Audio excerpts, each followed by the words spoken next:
Christopher Plummer and Julie Andrews lit up the screen in The Sound of Music. They were playful, charming, magnetic. To millions, it felt real. And for him, it was. But while the world watched them fall in love on camera, Christopher Plummer was quietly falling in love off camera too. For decades, he said nothing. Not to her, not to anyone, until the very end. Before he died, Christopher finally told the truth. About her, the woman he never stopped thinking about, the one he let go, and the words he spoke left fans in tears. When Christopher Plummer first met Julie Andrews on the set of The Sound of Music in 1964, he had no idea that this woman, this seemingly too perfect co-star, would remain tethered to his life and his heart for more than half a century. The two were cast opposite each other in what would become one of the most beloved films of all time. Julie was 29, fresh off her triumphant debut in Mary Poppins, and already dazzling Hollywood with her poise, her warmth, and that impossibly pure voice. Christopher, older by a few years and coming from the world of classical theater, approached the role with hesitation. He thought the script was overly sentimental, too safe, even silly. But then he met her. Years later, he would describe Julie Andrews as a joy to work with, and even admit that his early teasing remarks, like calling her unbearably perfect, were really a cover for how deeply he admired her. On set, their chemistry was undeniable. There was ease in their banter, an affection that didn't need to be rehearsed.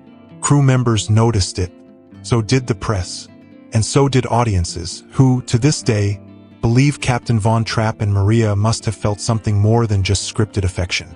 In his memoir, In Spite of Myself, Plummer shared fond memories of filming in Salzburg, singing together, hiking through fields, and late-night conversations that stretched into early mornings. The kind of comfort that's rare, especially between co-stars thrown together by studio contracts. But with Julie, it was easy. He felt understood. There was laughter, lots of it. Plummer would later say that she was one of the few people who could make him forget about the pressure of performing. He respected her deeply, and something in her steadiness, the way she carried herself, seemed to balance the storminess he often felt inside. But even in those early days, he sensed something dangerous in what was happening. Not dangerous in a scandalous sense, but dangerous because it felt real. She was married. He was drifting. And neither of them was in a place to turn this on-set connection into anything more. So they left it unspoken, for the time being. And yet, something had shifted in Christopher's life. He might not have realized it then, but looking back, it was clear Julie Andrews had made an impression he would never quite recover from. By the time filming wrapped on The Sound of Music, Christopher Plummer had grown closer to Julie Andrews than to almost any other co-star in his career. But when the cameras stopped rolling, something else happened too. He pulled back. Not out of disrespect, not out of indifference, but because of something deeper. Christopher had always been guarded. Raised in a strict Canadian family with aristocratic roots, he was taught to value composure, restraint, and distance. His upbringing left little room for emotional vulnerability, especially of the kind he had begun to feel around Julie. And then there was timing. Julie was married to set designer Tony Walton. She had a young daughter. Her life, while newly public, was rooted in home and stability. Christopher, by contrast, was more of a wanderer. In his own words, he spent years drifting between stage and screen, Europe and America, searching for something more meaningful in his work, but never quite finding it. He admired Julie for her groundedness, her calm, but he also believed she belonged to a world brighter than his own. A world he respected, but couldn't imagine being a part of, so he kept his distance. Over the years, when asked about Julie, Christopher always responded with admiration, sometimes laced with mischief, often with tenderness. He admitted she had changed his view of the film and helped him find joy in the process. And though he never directly called it love, the way he spoke about her, decades later, was filled with careful phrasing and emotional weight. Privately, friends said he was protective of that memory. The what if? He never crossed a line. He never said the words out loud. And that silence became part of the story. For many years after The Sound of Music, they didn't see much of each other. Their careers took them in different directions. Julie devoted herself to motherhood and musical theater. Christopher dove into more complex roles, Shakespeare, Tolstoy, and darker characters that allowed him to stretch beyond the charm of Captain Von Trapp. But even as the decades passed, and new co-stars came and went, he never formed a bond quite like the one he had with Julie. When friends brought up her name, he softened. And when they pressed about whether there had ever been something between them, he'd only smile and change the subject. It wasn't that he didn't want to say it. It was that he never had.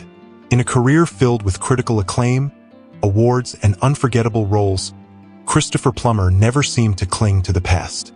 But when it came to The Sound of Music, there was one exception, and it wasn't the film itself. It was her, Julie Andrews. Despite moving in different circles for many years, Christopher and Julie always found their way back to each other. There were holiday cards, birthday wishes, notes passed through mutual friends. It wasn't constant contact, but it was meaningful. And each time they reconnected, it was as if no time had passed. In public, their affection for one another was playful, often disguised as witty teasing or dramatic flair. Christopher once joked that Julie was so sweet she made your teeth ache. But then, in a quieter moment, he'd call her a true friend and say that she carried a light unlike anyone else.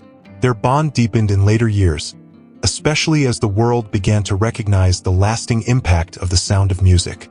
At reunions and anniversary specials, the two would sit close, holding hands and trading inside jokes that no one else seemed to understand. In a 2015 interview marking the film's 50th anniversary, Julie said, "We clicked. You know, we just clicked." Christopher responded, "We never stopped, did we?" For the audience, those exchanges were charming. But for those paying closer attention, they were layered with something else, something unsaid. Julie once told a reporter that Christopher had always felt like family. And for a man who often kept others at arm's length, being called family by someone like Julie Andrews was no small thing. Behind the scenes, friends noticed how Christopher changed in her presence. The sharp edges softened. The sarcastic wit gave way to gentler words. He listened more, smiled more, leaned in. He may never have called it love, but it showed. And for those who had known him for decades, the feeling was obvious. He had loved her deeply and quietly for a very long time. They were never romantically involved. There was no scandal, no dramatic near-miss, just two people who meant the world to each other, and who never crossed that final line. And perhaps that's what made it all the more powerful. Because sometimes, the deepest loves are the ones that remain undefined. As Christopher Plummer grew older, his work never slowed, but his perspective began to shift. He became more open about reflection, more willing to revisit the moments and relationships that had shaped him. And among those memories, one name kept resurfacing: Julie. In interviews during the final decade of his life, Plummer often praised Julie Andrews with a kind of reverence that stood apart from how he spoke about others. He credited her with helping him see the value in The Sound of Music, a film he once resisted, but came to love because of what it represented. Because of her. While he never made sweeping declarations in front of the cameras, those closest to him say that in private, Christopher did share the weight of what he hadn't said. In those quieter years between film shoots and stage appearances, he allowed himself moments of reflection. And in those moments, Julie wasn't just a co-star. She was something far more personal.